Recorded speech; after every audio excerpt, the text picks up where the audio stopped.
Welcome back. Fast-moving developments in Ukraine. Joining me right now is the president of Poland, Andrzej Duda, the sixth and current president of Poland since 2015. Mr. President, thank you so much for talking with us in the middle of all of this. What is your reaction to President Trump pausing aid to Ukraine? One thing, I'm 100% sure the entire history so far of the last 3 years of the war shows that without American support, Ukraine will not survive. Therefore, there is no doubt that the U.S. support is crucial for Ukraine. If Ukraine is to survive, Volodymyr Zelensky must return to the negotiation table.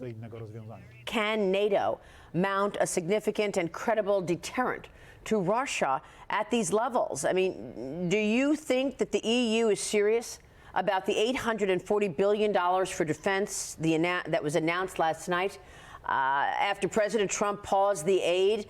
Why didn't they do this 3 years ago?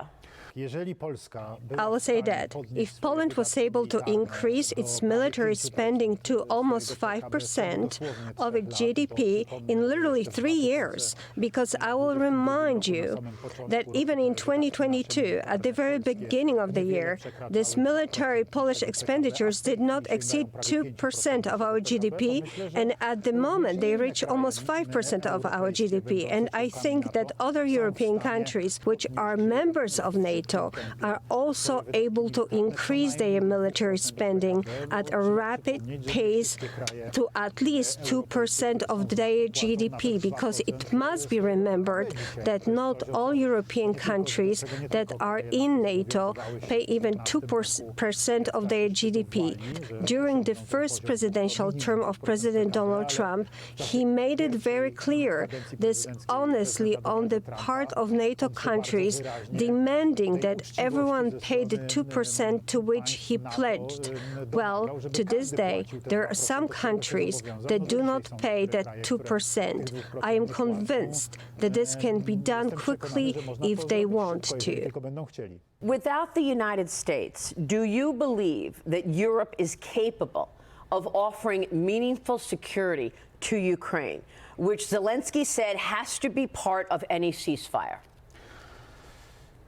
I would like to believe it, but experience to date shows that this has not been the case. Since the beginning of the war, the European Union had bought so many different types of fuel from Russia that 2,400 F-35 fighters could be bought with that money. I repeat again, 2,400 F-35 fighters. This shows that, in fact, Europe is still very dependent on Russian foreign energy.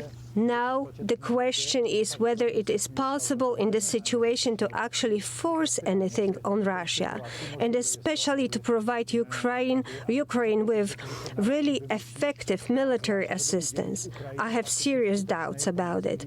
If we see a ceasefire, hopefully, do you believe that Putin will end up taking more land? Is any agreement meaning that the bully wins, that Putin wins here because he's getting more land regardless? First of all, I hope it will be such a peace. I say this as the president of Poland, as the president of a country that borders war-torn Ukraine, that it will be such a peace that Russia will not attack anyone else. Because this is my basic concern today. It is that Russia does not attack further, so that Russian imperialism, which we unfortunately know from our history as predatory and cruel, does not spread further. It is agreement between Ukraine and the United States is to deal with minerals. I would say that some of them today are under Russian occupation, so I understand that this Russian occupation will have to be removed from these areas. Do you support the U.S.'s plan to tap into Ukraine's rare earth minerals? And do you believe that there is that rare earth minerals capacity in that region? This is an extremely important element of the security guarantee for Ukraine, because if the United States has a strategic interest in drawing from Ukraine's resources to participate in it, then it is obvious to me that the United States will also guard its strategic interests, and therefore, guarding its strategic interests will also be guarding Ukraine's security. Both sides have a chance to win. But there is a feeling that if the United States is there excavating for those rare earth minerals, that there is an implicit security, that the U.S. feels, President Trump feels, just the fact that the Americans are on the ground, digging in, excavating, along with the Ukrainians, that is an implicit security and a message to Russia. Do you agree with that?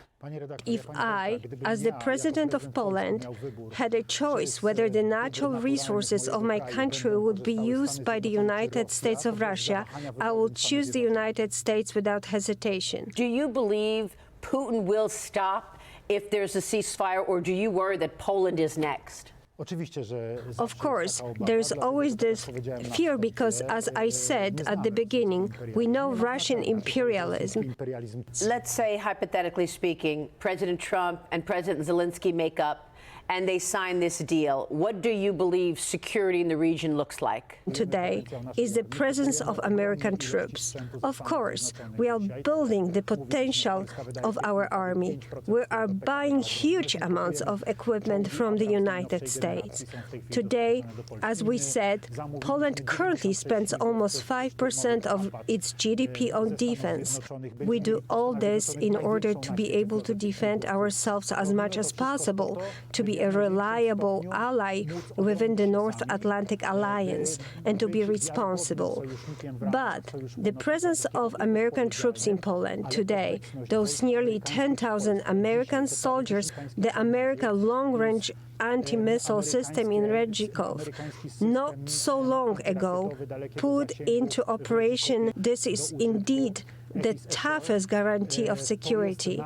And I am grateful to President Donald Trump for speaking so strongly about Poland recently as a responsible ally, as an ally to whom he feels personally obligated, that we are implementing exactly even more than we should within NATO, making such high expenditures, because it reassures my countrymen that the United States takes us seriously and that our action within the North Atlantic Alliance are appreciated.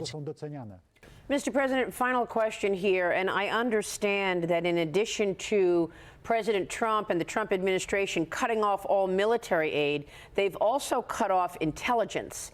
And this was very important intelligence for the Ukrainians, informing them of important operational moves by the Russians. How significant is this, that the United States has cut off intelligence sharing? I hope that this is only a certain moment, a certain difficult stage that we are having today in the negotiations that are currently taking place between the United States and Ukraine. I firmly believe that the United States will continue to support Ukraine, that President Volodymyr Zelensky will sit at the negotiating table for a return with President Donald Trump, and that American aid to Ukraine will be restored. Because we very much want the war to end, but with such a stable and lasting peace that will make it exist all the time, sovereign and independent, Ukraine. And secondly, that Russia will never attack anyone again. And for this, American support is necessary to get something like this. We so appreciate your time. President Duda, stay with us. We'll be right back.